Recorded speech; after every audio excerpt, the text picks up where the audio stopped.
So Travis CAD, or Travis Central Appraisal District, just like you, they are responsible for fairly determining the value of all real and business personal property within the county. They do that by appraising property according to the Texas Property Tax Code, as well as uniform standards of professional appraisal practices we're all familiar with.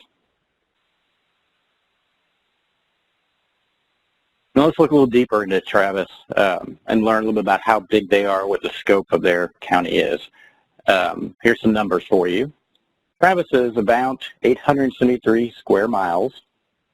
They have nearly 380,000 tax accounts, and they have about 60 appraisers. So now we know a little bit about Travis, let's talk about why they went mobile. And you'll see some bullet points here, and none of these are groundbreaking. These are all the standard reasons you would think someone would want to go mobile for. They wanted to increase efficiency. They wanted to reduce costs, which, by the way, you can't do those two things typically together without some type of technology. And not just throwing technology at a problem, because that often backfires. You have to make effective use of appropriate technology and put a little bit of thought into what you're wanting to accomplish before you get there. They also wanted to complete data entry into CAMA faster. They wanted to increase accountability while also increasing flexibility for their staff. And of course, they wanted to be environmentally friendly.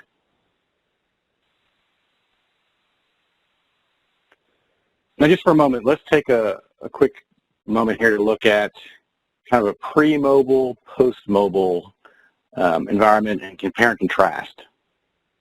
So before mobile, to get ready to go out in the field, there was weeks and weeks of prep work, which included printing field cards, printing maps, organizing packets, everything a lot of us do to get ready in the field before we have a mobile application. And this picture in the top left corner, it's such a great picture. The one with all the reams of paper, that big, expensive, clunky printer.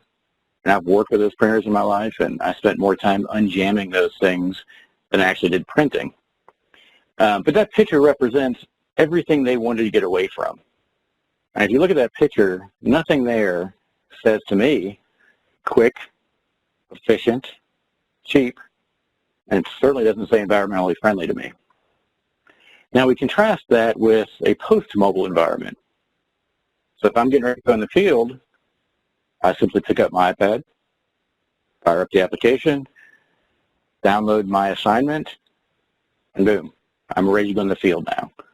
So there's a huge difference in the time and the effort, the money, everything that takes place in getting ready to go out in the field.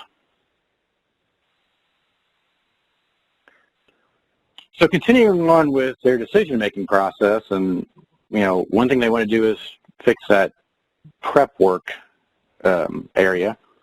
Another is they knew they had very specific features they were looking for, and some they knew they didn't want. The first one is they wanted real-time QC. So they wanted a fast and seamless interaction between what's happening in the field and what's happening in the office. They also wanted optimized routing. So they wanted to make sure they're going from point A to point B to point C and D and so on in the most efficient manner. They also want to be able to take pictures and have that instantly associated with the correct parcel and then synchronized to the database back in the office. They wanted to be able to do touch-screen sketching. So with my iPad, I can stand in front of this property, sketch it out with my finger or my little stylus, and upload that back. Another thing they wanted is a method for monitoring productivity.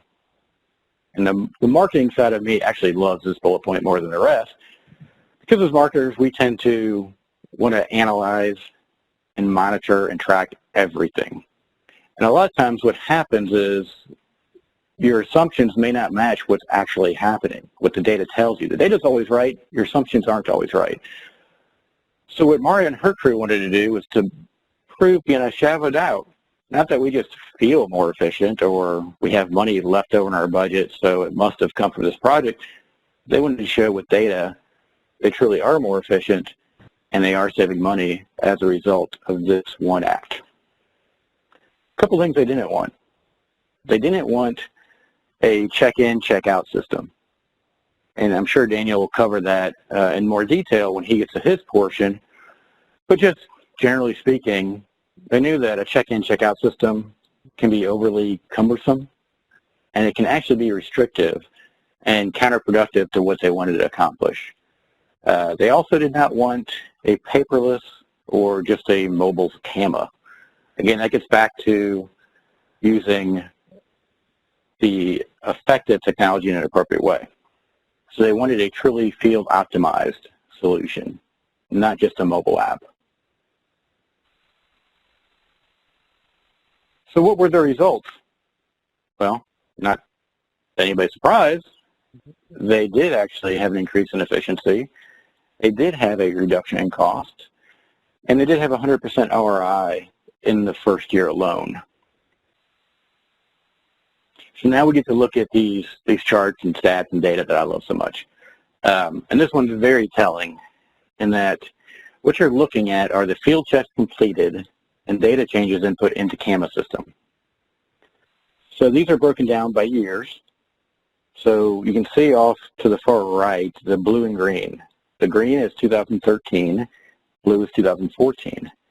And you can see in each of those years they did about 27,000 to almost 35,000 field checks and data changes. And they did those by June. Now if you look to the left, you'll see this red line in the middle. That represents their first year of going mobile. And obviously, you can see just from the visual, they finished about 3 months early with, well, compared to 2013, even more data checks. Then as you transition over to this gold and purple, you'll see the more recent years. So you'll see 2016, 2017, they're finishing 32, 33, 34,000 field checks and data changes, but they're doing that by beginning of February or so. So about 4 months, was that 4 months early? So this is where the data tells you what's happening. Speaking of Maria, I wanted to close my portion of this with an email I got from her a couple weeks ago. And typically when I go through a presentation, and you've just seen, I'm a big fan of doing bullet points. Then I just expand on those bullet points. I tried to do that with this, but there was just so much just powerful information in these two paragraphs that I couldn't bring myself to cut it up. So what I'm going to do, I'm going to read this and then talk about it a little bit and go through a little bit of a mental exercise associated with this. So Mario says, we're still seeing gains in productivity, but not as dramatic as the first years, which again is understandable. But what is substantial are the other benefits we're now realizing. This has allowed us to make other process changes and significantly shift our calendar. Think about that, significantly shift our calendar, which has had a compounding effect. Rather than having fieldwork data entry continuing until June and overlapping valuation and equalization seasons, we're now able to complete all fieldwork before February. This allows us to start early and devote all of our appraisers to valuation efforts, and it's provided us time for additional research and quality control projects that we've not been able to address in the past. It gives us better data quality, more accurate appraisals, and makes the evaluation process phases go quicker. With a quicker evaluation phase, we're able to send our notices early and start our equalization phase sooner, and are able to process taxpayer appeals much more rapidly.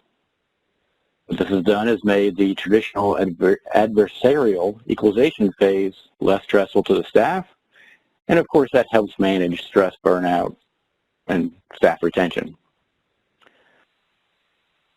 So you see I highlighted a couple key things here. Obviously, like I said, there's just a ton of value in those two paragraphs, and it really encapsulates what happens when you make such a big shift. June to February. So I said I wanted to kind of go through a mental exercise with you. It's perfect, actually, because it's obviously June. So what I want you to do is just think for a moment. Think about all the work you've accomplished going back from now to January 1st. I know you've done a lot. I know I've done a lot. Now imagine you've got a time machine. For you Doctor Who fans, it's a TARDIS. Everybody else is a time machine. You step into it and you go back to February 1. When you exit your time machine or TARDIS, someone's there to greet you and say, you know what? Everything you've done from January 1 to June 1st or middle of June is already done. So now you've got 4 free months to do what you want to do. I know for me personally, if I think about all the work I've done the last 6 months and I go back to February and none of that's in front of me, I can only imagine what I can accomplish. And this, again, is a testament to Maria and her crew. They didn't hit the golf course. They didn't go fishing. They focused on the things that are most important but not necessarily urgent. They used that gift very, very wisely. And if some of you, I'm sure many of you are familiar with Stephen Covey's writing, The 7 Habits of Highly Effective People, that's really how you should be spending your time, those things that are important but not urgent. And this shift in their calendar has allowed them to do that.